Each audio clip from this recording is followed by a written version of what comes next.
Om du ska skapa din film så det första du måste göra är att fundera på ditt manus och kanske göra en storyboard.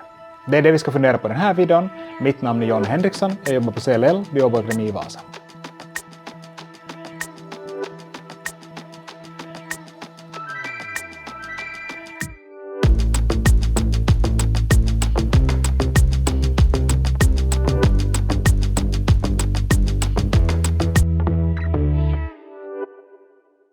Manus och storyboard, de används ofta som synonymer, men det är inte riktigt hela sanningen. Manuset, det är alltså texten, det är alltså innehållet du kommer förmedla rakt ut i skriven text. Medan storyboarden, den är mera liksom fundera på själva upplägget också. Där kommer saker som kameravinklar och scener och sånt in. Alltså vad som ska synas i din video. Medan manus är bara texten. Om vi börjar på själva texten, alltså manuset. Exakt vad som ska vad som ska komma i videon, bara på innehållsnivå. Vi börjar där. Det finns några kärnfrågor som du alltid måste beakta när du skriver ett manus. Den första och kanske viktigaste är målgruppen. Ju tydligare du är med vem du riktar dig till i videon när du redan börjar skriva ditt manus, desto lättare kommer du att ha. Om du riktar dig till studerande så har du ett visst språkbruk, du har vissa termer som funkar, du har en viss pedagogisk approach som du redan har kanske. Men om du riktar dig till mannen på gatan så då behöver du ha ett helt annat tänk. Riktar du dig till kollegor så behöver du ett helt annat tänk. Riktar du dig till forskare så har du igen ett helt annat tänk. Så vem du riktar dig till, det är fråga nummer 1. Den kan inte jag svara på, den behöver du veta. Sen måste du också fundera på vad ditt kärnbudskap är. Vart vill du komma med den här videon? Vad är liksom hela poängen? Varför gör vi den här videon? Det är det som liksom skapar grunden för videon. Det är det som hjälper dig att disponera den här videon. Vad som ska komma när. För du måste prioritera. Videon har ofta en begränsad tid. Vi kan inte prata på hur länge som helst. Vi måste hålla det kort och koncist. Och då måste vi se till att få med det viktigaste. Vårt kärnbudskap. Sen när du skriver manus så måste du också fundera på vad du vill förmedla för känsla. Är det så att du vill vara professionell eller vill du vara mer humoristisk eller vill du vara mer avslappnad, lite mer stel? Sådana här frågor måste du fundera på när du skriver din text, för det handlar om vad du kommer att säga också. För ju mera facktermer till exempel du bakar in, desto mera kommer du ha en viss sorts känsla när du läser upp det. Tidigare så var det kanske knepigare att skriva den här texten till manus än vad det nu för tiden är. Och det beror på att de här nya AI-verktygen som har kommit under det senaste året. Nu just befinner vi oss i 2023 i november, de har funnits i 1 år. Men de här verktygen utvecklas jämt och ständigt och något de är väldigt, väldigt bra på så är just att skapa ett manus. Du kan just nu ta vilken som helst text och be en chatbot göra ett manus på den där texten. Och de är förvånansvärt bra på det. Du kan också be den helt göra ett manus från scratch och bara hitta information från sin egen databas där den då tycker att det här ska passa. Så du skulle kunna prompta den att göra en manus för den här videon. Det skulle fixa det. Så att min rekommendation när det kommer till att göra de här texterna är att använda er av de här AI-verktygen. I vilket verktyg ni använder det spelar inte så stor roll, men något av dem du har tillgång till.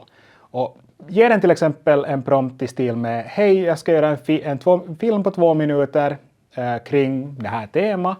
Och jag behöver ett manus med förslag på scener. Det räcker, den fixar det. Så där skulle jag egentligen börja just nu. Det där som du får därifrån, det är ett utkast. Du kan revidera det genom att ge nya prompter till AI och be den förfina det. Eller så kopierar du det till ett Word-dokument och så fortsätter du jobba vidare på det. Men det är alltså ett utkast. Det där är bara för att spara tid. Du skulle ha landat ungefär på samma ställe gissar jag om du själv skulle börja skriva från scratch. Men du kom lite snabbare igång och du kan du har ett utgångsläge att gå vidare från. Så du kommer alltså nog att hamna och jobba själv på den också. Knappeligen så är den så bra att du kan köra rakt av det där manuset från en AI. Men det är i alla fall ett stöd. Och jag rekommenderar att använda det. Sen om vi tar storyboard. Om vi har diskuterat texterna. Så storyboarden är någonting till.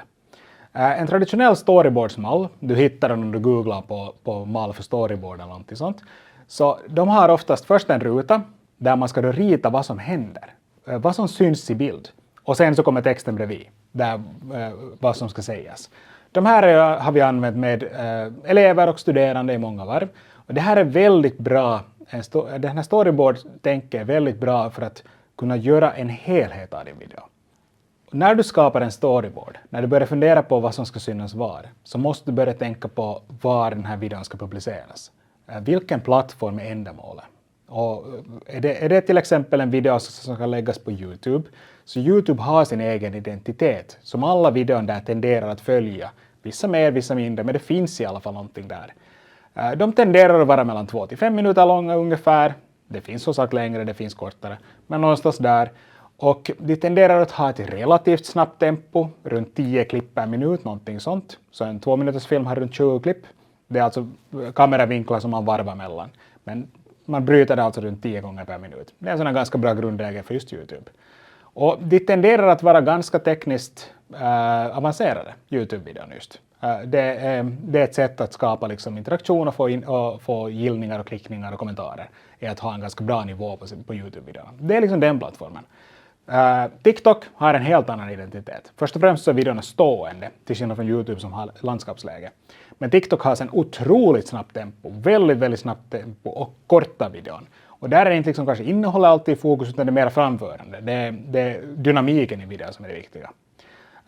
Andra sociala medier har sen sina identiteter. Och när vi kommer till undervisningssyften så har vi vissa stilar som tenderar att vara fungerande just undervisning. Först och främst så tenderar det att vara sådana här kameravinklar. Vi kommer att återkomma till kameravinklarna sen i en kommande video. Men det tenderar att vara den här sortens talking head. Sen kan man alltid varva med annat.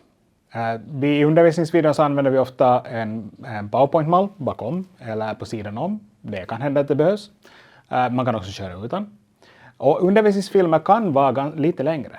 Jag skulle säga att du kan hålla någonstans runt 10 minuter som de här, så det kan vara helt fungera eftersom vi kan tvinga studerande att se på det. Och vi kan förvänta oss att studerande ser på det. Till skillnad från YouTube där du liksom snubblar in på den och du måste kroka fast dem direkt. I YouTube, när vi gör filmer för just YouTube, så då snackar vi ofta om en hook. Att du har någonting som krokar fast dem. Och regeln säger att du har ungefär 7 sekunder på dig att kroka fast en tittare. Så att de vill se igenom hela filmen. Om du bommar dem inom 7 sekunder så är det kört. Men i undervisningssyfte kanske vi inte har samma behov. Men var du publicerar den här videon, så det säger ganska mycket om stilen kring hur den här videon skulle kunna vara. Och det i sin tur säger ganska mycket om den struktur och tydlighet du förväntas skapa när du skriver din storyboard. Men titta lite på andra filmer. Sånt som redan är gjort inom just den genren du tänker göra din film. Och fundera att hur har de här lagt upp det? Vad är det liksom den stil som verkar fungera? Och vilka saker tenderar de att ta upp? En sista poäng när du skapar din manus eller storyboard är lägg lite mer tid på det än vad du trodde att du behövde. Jag lovar att det lönar sig, för att den tid du lägger på förberedelse tenderar att betala tillbaka sig mångfalt sen när du kommer till editeringen. Så det lönar sig att lägga några minuter extra på manus och storyboarden, det lovar jag. Och för att få den liksom snäppet bättre så skulle det vara bra att få lite feedback på just den här biten. Alltså bolla det här manus eller din storyboard med någon annan. Det kan vara en kollega, det kan vara någon i målgruppen, men bolla och be dem kolla på det där. För som sagt, ju mer tid du lägger här, desto mer gynnas du i andra ändan av processen. Så lägg lite extra tid och tänk till en extra gång när du skriver ditt manus eller storyboard. I de följande videorna så kommer vi fundera mer på teknik och hur man sedan gör själva inspelningen. Stort tack för mig!